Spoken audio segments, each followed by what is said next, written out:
তোমরা কেমন আছো? শরীর খুব ভালো আছে, আমিও ভালো আছি। আজকে দেখো কোথায় যাবো বলো তো? আজকে যাবো একটা জায়গা, সেটা হচ্ছে বাপের বাড়ি। আজকে বাপের বাড়ি থেকে নিমন্ত্রণ করে সকালবেলায় যে হচ্ছে এসো সবাই মিলে একসঙ্গে মাংসের ঝোল ভাত খাওয়া হবে। আমার বাবা মা একলা আছে, যাবো নি, কিছুতেই ছাড়বে না, বারবার ফোন করতেই আছে। আর তোমার দাদা ভাইও বাড়িতে আছে, ওই জন্যে আমরা বাপের বাড়ি যাবো। আজকে যাবে শ্বশুর বাড়ি, আর আমার ছেলে যাবে মামা বাড়ি। তিনজনে আলাদা আলাদা যাবো, আর মেয়েও যাবো মামা বাড়ি। আজকে এই জায়গায় যাবো, রান্না করছি। আমার শাশুড়ি আর শ্বশুর ওরা বাড়িতে থাকবে, ওই জন্যে ওদের জন্য রান্না করে দিয়ে যাবো।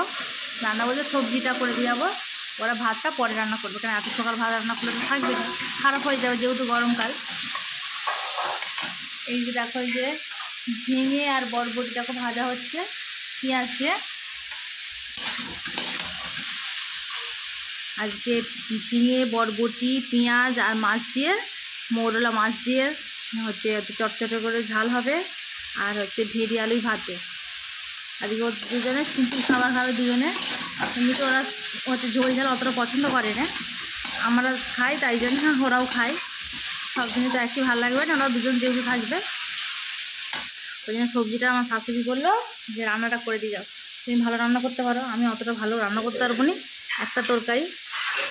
ঠিক আছে চলো রান্নাটা করে দিয়েই বেরোবো স্নান টান করে।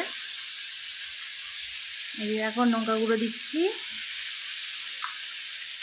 তোমরা দেখতে পাচ্ছ, আই দিয়ে হলুদ গুঁড়ো।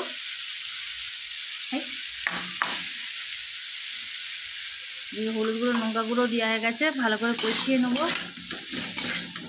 এরকম করে কিন্তু ঝিঙে দিয়ে মোরলা মাছ দিয়ে তরকারি করলে খুব ভালো লাগে খেতে, আমার তো খুব পছন্দ। আজকে এটাই সকাল থেকে ডিসিশন হচ্ছিল, কিন্তু যেহেতু আমার বাপের বাড়ি যাবো, না গেলেও রাগ করবে, ডিসিশনটা শাশুড়ি শ্বশুরের হয়ে গেছে।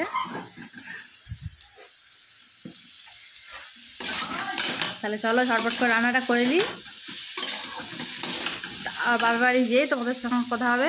তাহলে কেমন লাগলো ভিডিওটা অবশ্যই কমেন্টে জানাবে, আর সবাই সুস্থ থাকবে, ভালো থাকবে, পরে ভিডিও দেখাবে। Bye bye.